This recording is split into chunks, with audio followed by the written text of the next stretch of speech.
The castle was unusually still, a stark contrast to the usual joyful chaos. An unsettling silence hung in the air, broken only by the echoing tick-tock of the old grandfather clock in the Gryffindor common room.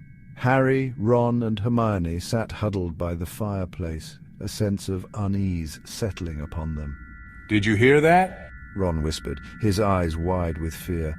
A faint mournful wail seemed to drift from the walls, sending shivers down their spines. Hermione, ever the skeptic, dismissed it as the wind, but even she couldn't shake the feeling that something was amiss. The next day the whispers started. Soft, unintelligible murmurs seemed to follow them through the halls of Hogwarts. They seemed to emanate from the very stones themselves, whispering secrets in hushed tones. Students and teachers alike moved with a haunted look in their eyes, their faces pale and drawn. "This is starting to freak me out. First the wailing, now this. Whispering, it's like the castle itself is alive." Harry and Hermione exchanged a nervous glance. They couldn't shake the feeling that something sinister was lurking just beneath the surface of their once familiar school. As days morphed into nights, the strange occurrences intensified. Portraits that once smiled down at them now watched with sullen eyes, their painted faces twisted into grotesque expressions of fear. The gargoyles that adorned the castle walls seemed to writhe and shift, their stone claws scraping against the ancient walls. One evening, while making their way back to the Gryffindor common room, the trio stumbled upon a sight that made their blood run cold. The suits of armor lining the hallway were empty, their metal inhabitants scattered across the floor like discarded toys. A single blood-curdling scream echoed through the corridors, followed by an eerie silence that was more terrifying than the scream itself.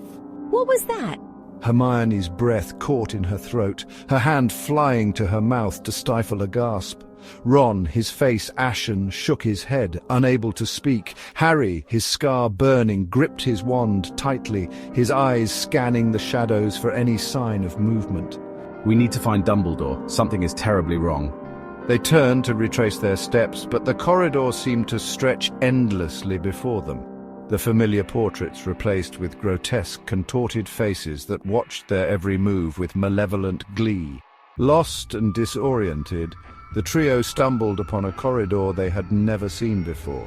A cold, unnatural breeze emanated from its depths, carrying with it the faint scent of decay and the sound of distant whispers.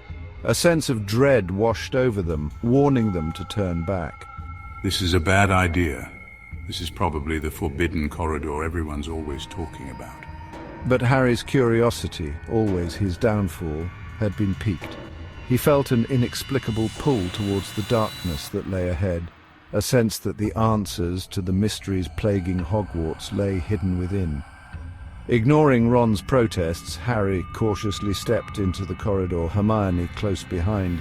The air grew heavy, thick with unseen menace. The temperature plummeted, sending a shiver down their spines. As they ventured deeper, the whispers grew louder, morphing into distinct voices, chanting in some unknown language. The corridor ended abruptly at a large, ornately carved door. A bone-chilling cold emanated from it, numbing their fingers as they reached out to touch it. The chanting reached a fever pitch, and the door creaked open, revealing a swirling vortex of darkness that pulsed with an evil energy.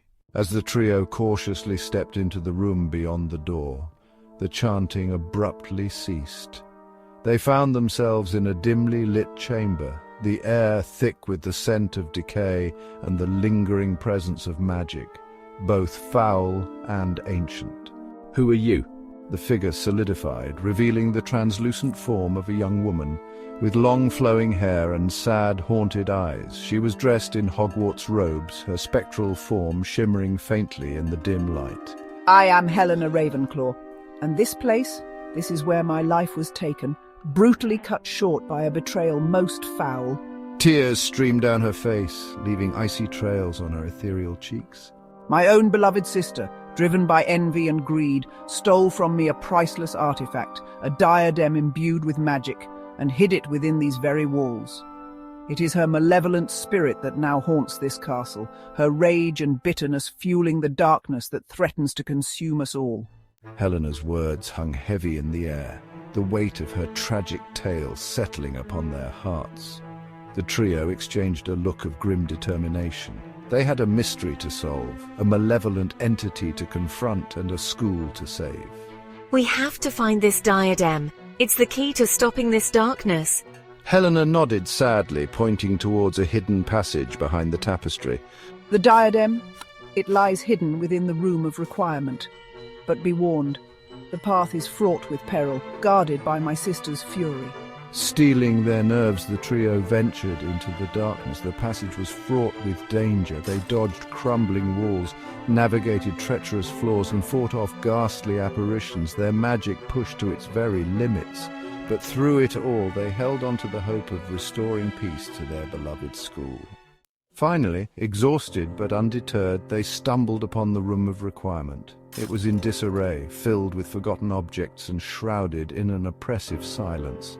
And there, perched atop a crumbling pedestal, sat the diadem, its jeweled surface glinting ominously in the dim light.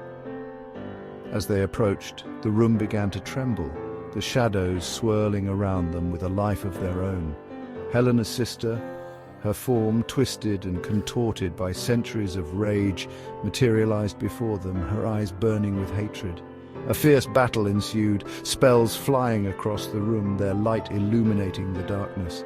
The battle raged, a whirlwind of magic and desperation.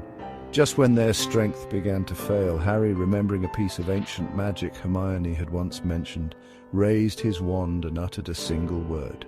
Finite! A blinding white light engulfed the room, and when it subsided, Helena's sister was gone, her reign of terror finally at an end.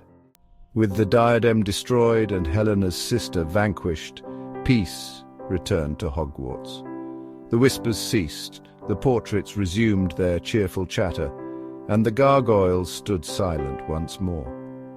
But the memory of that harrowing experience lingered, a chilling reminder of the darkness that lay hidden beneath the surface of their magical world. As Harry, Ron and Hermione stood on the grounds of Hogwarts, watching the sun rise over the castle, casting long shadows across the lawn, they knew that Hogwarts would never be the same. It held a darkness, now dormant but not forgotten. And they, forever marked by their encounter with the horrors that lay within, would forever be its guardians, vigilant protectors of its secrets, both wondrous and terrifying. The castle stood tall against the dawning sky, a silent sentinel guarding its secrets, and within its ancient walls, the echoes of whispers, though faint, served as a constant reminder that some stories, even in the most magical of places, are best left untold.